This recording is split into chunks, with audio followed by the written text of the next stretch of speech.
Daily current affairs కేఎస్ఎన్కేస్కి స్వాగతం. 11 మే 2026కి సంబంధించినటువంటి ముఖ్యాంశాలు చూద్దాం. మన కరెంట్ అఫైర్స్కి ఏవైతే పనికి వస్తాయో దాన్ని మాత్రమే నేను ముందుగా చెప్తున్నాను. మిగతా వాటి అవసరం లేదనుకుంటున్నాను. ఇక్కడ ఉన్నటువంటి ఈరోజుగా పనికొచ్చే జాతీయ, అంతర్జాతీయ, రాష్ట్ర క్రీడా అంశాలు నేను ముఖ్యంగా ప్రస్తావిస్తున్నాను. మనకు కరెంట్ అఫైర్స్ అదే మాదిరిగా ఏవైతే ఎగ్జామ్ పాయింట్ ఆఫ్ వ్యూలో మనకి పనికి వస్తాయో అలాంటి వాటిని మాత్రమే నేను చాలా సెలెక్టివ్గా మీకు అందించడం జరుగుతుంది. దయచేసి మీరు దీన్ని ఇష్టపడినట్లయితే లైక్ చేయండి, సబ్స్క్రైబ్ చేయండి, షేర్ చేయండి. ఎవరన్నా group 2, group 1 competitive exams, court కానీ, డిఎస్సి కానీ, సచివాలయం కానీ దేనికైనా ప్రిపేర్ అయ్యే అభ్యర్థులకు దీన్ని మీరు షేర్ చేయగలిగితే వాళ్ళు కూడా ఎంతో కొంత లాభపడతారు, చదువుకోగలుగుతారు అని నా ఉద్దేశం. దయచేసి దీన్ని షేర్ చేయగలరు. పోతే ఈరోజు ఏ విషయాలపై మనం శ్రద్ధగా చూడాల్సి వస్తుంది. తమిళ సీఎంగా విజయ్ ప్రయాణం, చెన్నైలో అట్టహాసంగా ప్రమాణ స్వీకారోత్సవం. ఇందులో తిరుచి ఈస్ట్ ఎమ్మెల్యేగా రాజీనామా చేశారు విజయ్ గారు. కాంగ్రెస్తో కలిసి ప్రభుత్వాన్ని ఏర్పాటు చేయాలని నిర్ణయించారు. రెండవది, నేడు సోమనాథ్ ఆలయంపై ఎయిర్ షో. గిర్ సోమనాథ్, గుజరాత్లోని ప్రఖ్యాత సోమనాథ్ ఆలయంపై భారత వైమానిక దళం సోమవారం సూర్యకిరణ్ ఏరోబ్యాటిక్ టీమ్ ఎయిర్ షో చేపట్టనుంది. 15 నిమిషాల పాటు కొనసాగే ఈ షోలో MK-132 విమానాలతో పైలట్లు ఒళ్ళు గగురు పొడిచే విన్యాసాలను ప్రదర్శిస్తారు. గగనతలంలో కాషాయము, తెలుపు, పచ్చని రంగులతో కూడిన జాతీయ పతాకాన్ని ఆవిష్కరిస్తారు. చేతక్ హెలికాప్టర్తో ఆలయంపై పూలవాన కురిపిస్తారు. సోమనాథ్ ఆలయ పునర్నిర్మాణానికి 75 ఏళ్ళు అవుతున్న సందర్భంగా అమృత్ మహోత్సవాలు జరుగుతున్న విషయం తెలిసిందే. ఈ ఉత్సవాలకు సోమవారం ప్రధాని మోదీ హాజరు కానున్నారు. సోమవారం అనగా 12వ తేదీ. అదే మాదిరిగానే 10వ తేదీ అమెరికా ఇరాన్లపై 14 సూత్రాల ప్రతిపాదనపై చర్చలకు సిద్ధంగా లేనని ఇరాన్ చెప్పిన సమయాన ఈరోజు పేపర్లో వచ్చిన న్యూస్, ఇరాన్ అంగీకారం. డ్రోన్ దాడితో ఖతార్ జలాల్లో నౌకకు నిప్పు పెట్టడం వల్ల ఇరాన్ అంగీకరించింది.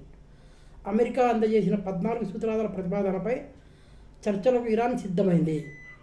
ఇందుకోసం పాకిస్తాన్కు ప్రతినిధులను పంపించేందుకు అంగీకరించింది. ఈ మేరకు మధ్యవర్తిగా ఉన్న పాక్కు సమాచారం పంపినట్లు ఇరాన్ అధికార వార్తా సంస్థ వెల్లడించింది. అస్సాంలో ప్రభుత్వాన్ని ఏర్పాటు చేయవలసిందిగా హిమంత్ బిశ్వ శర్మను గవర్నర్ లక్ష్మణ్ ఆచార్య ఆదివారం ఆహ్వానించారు. దీంతో రాష్ట్రంలో వరుసగా 3వసారి అధికారంలోకి రావడానికి ఎన్డీఏకు మార్గం సుగమమైంది. ఇప్పటి వరకు అస్సాం 2 సార్లు అస్సాంలో బీజేపీ గవర్నమెంట్ ఫామ్ చేసింది. దీంతో 3వసారి హ్యాట్రిక్ కొట్టినట్టుగా మనకు తెలుస్తోంది. హిమంత బిశ్వ శర్మను గవర్నర్ లక్ష్మణ్ ఆచార్య ఆహ్వానించినట్లుగా మనకు తెలుస్తుంది. అదే మాదిరిగానే ప్రపంచ కప్ ఆర్చరీ టోర్నీలో భారత్ మహిళల జట్టుకు స్వర్ణం. 5 ఏళ్ల నిరీక్షణకు భారత మహిళల ఆర్చరీ జట్టు తెరదించింది. ఆదివారం ముగిసిన వరల్డ్ కప్ స్టేజ్ 2 టోర్నీలో మహిళల టీం రికార్డు విభాగంలో టీమిండియా భారత్ జట్టు స్వర్ణ పతాకాన్ని సొంతం చేసుకుంది. దీనివల్ల ఇప్పటికే 5 ఏళ్ల తర్వాత మన భారత్ జట్టు స్వర్ణాన్ని గెలుచుకున్నట్లుగా భావించవచ్చు. ఇది మనకు చాలా క్రీడా వార్తల్లో ఇది మనకు ముఖ్యమైనదిగా పరిగణించబడుతుంది. వెలుగులోకి 15వ శతాబ్దం నాటి సతీ వీరగల్లు.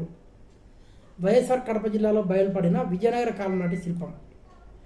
కడప రాజంపేట సర్కిల్ వైఎస్ఆర్ విగ్రహం నుంచి కిలోమీటర్ దూరంలోని బుడ్డాయపల్లె పొలాల్లో 15వ శతాబ్దం నాటి సతీ వీరగల్లు శిల్పం వెలుగులోకి వచ్చినట్టు రచయిత చరిత్రకారుడు బొమ్మిశెట్టి రమేష్ తెలిపారు.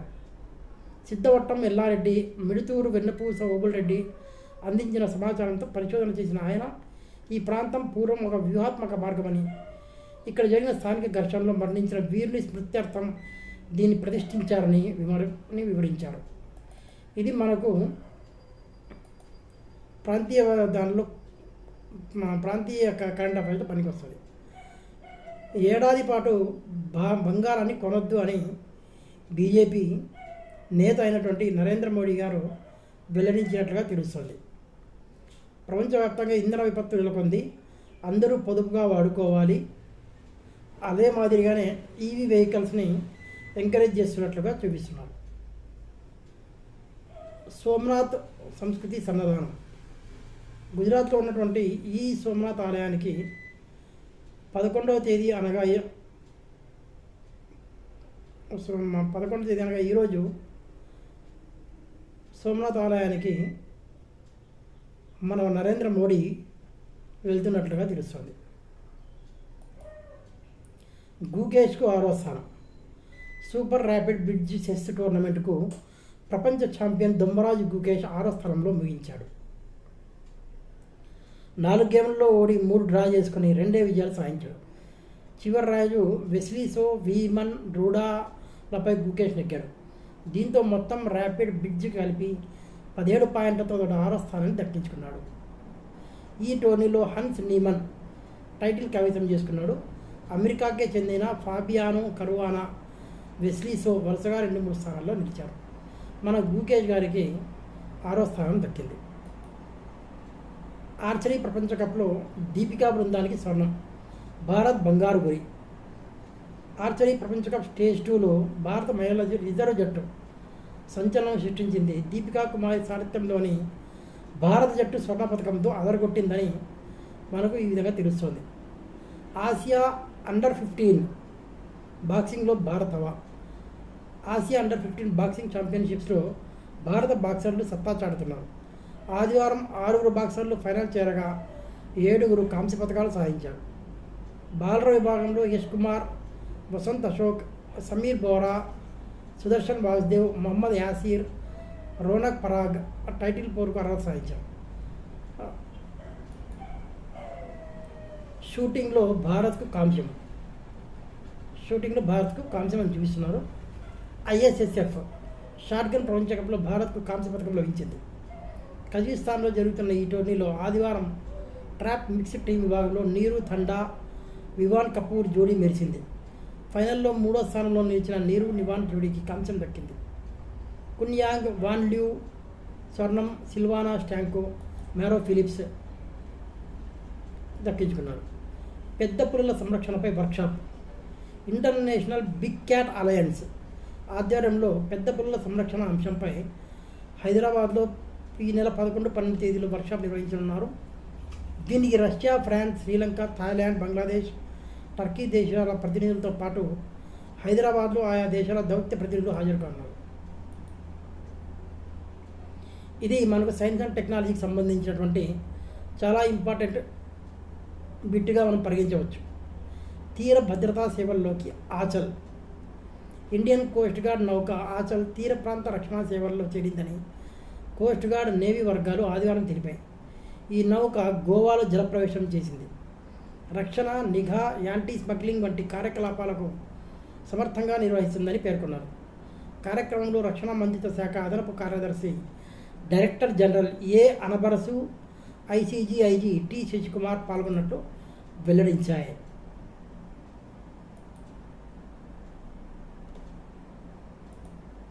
ట్రినిడాడ్తో భారత్ 8 ఒప్పందాలు. ట్రినిడాడ్ అండ్ టొబాగోలో భారత్ 8 ఒప్పందాలు కుదుర్చుకుంది. ఈ కరీబియన్ దేశంలో శనివారాల్లో భారత విదేశాంగ శాఖ మంత్రి ఎస్ జయశంకర్ పర్యటించారు. ఆయన ట్రినిడాడ్ ప్రధాని కమలా పెరసాన్తో భేటీ అయ్యారు. పర్యాటకం, ఆరోగ్యం, ఆయుర్వేదం తదితర రంగాల్లో 2 దేశాలు ద్వైపాక్షిక ఒప్పందాలు కుదుర్చుకున్నాయి. హంటా వైరస్ నౌకలోని భారతీయులు నెదర్లాండ్కు. చాలా రోజుల నుండి మనకు వేధిస్తున్నటువంటి హంటా వైరస్ అనే వైరస్ను మన భారతీయులు నెదర్లాండ్ భారత్కు వచ్చినటువంటి వారిని తిరిగి భారత్కు పంపించినట్లుగా తెలుస్తుంది. హంటా వైరస్ కలకలానికి కేంద్ర బిందువు అయిన క్రూజ్ నౌక నుండి హోండియస్ నుంచి ప్రయాణికులను వారి స్వదేశాలకు తరలించే ప్రక్రియ ప్రారంభమైంది. పశ్చిమాఫ్రికాలోని టెనరీఫ్ ద్వీపం వద్ద నిలిచిన ఈ నౌక నుంచి ప్రయాణికులను ముందుకు చిన్న పడవల్లో తరలిస్తున్నారు. అనంతరం అక్కడ నుండి విమానాల్లో వారి దేశాలకు పంపనున్నారు. హోండియస్ నౌకలో, ఆ నౌక పేరు హోండియస్ నౌకలో ఉన్న 140 మందిలో ఈ వైరస్ లక్షణాలు కనిపించలేదని ప్రపంచ ఆరోగ్య సంస్థ WHO స్పష్టం చేసింది. ముప్పు తక్కువగానే ఉంటుందని WHO director general Tedros Adhanom మరోమారు పునరుద్ఘాటించారు. టెఫరీస్ నుంచి మాద్రిడ్కు 14 మంది స్పెయిన్ భారత జాతీయులను తరలిస్తున్న విమానం ఆదివారం బయలుదేరింది. అక్కడి నుంచి వారిని సైనిక ఆసుపత్రికి తరలించి క్వారంటైన్లో ఉంచున్నట్లు స్పెయిన్ అధికారులు తెలిపారు. ఇది ఈరోజు మనం చదువుకున్నటువంటి 11 మే 2026 తేదీకి సంబంధించినటువంటి కరెంట్ అఫైర్స్. మీకు నచ్చినట్లయితే లైక్ చేయండి, షేర్ చేయండి, సబ్స్క్రైబ్ చేయండి. అదేవిధంగా కాంపిటేటివ్ ఎగ్జామ్స్కి ప్రిపేర్ అయ్యే వారికి కోసం ఈ ఛానల్ను షేర్ చేసి వాళ్ళని చైతన్యవంతులను చేయండి. అదే విధంగా మమ్మల్ని కూడా ఎంకరేజ్ చేయవలసిందిగా మనవి. Thank you.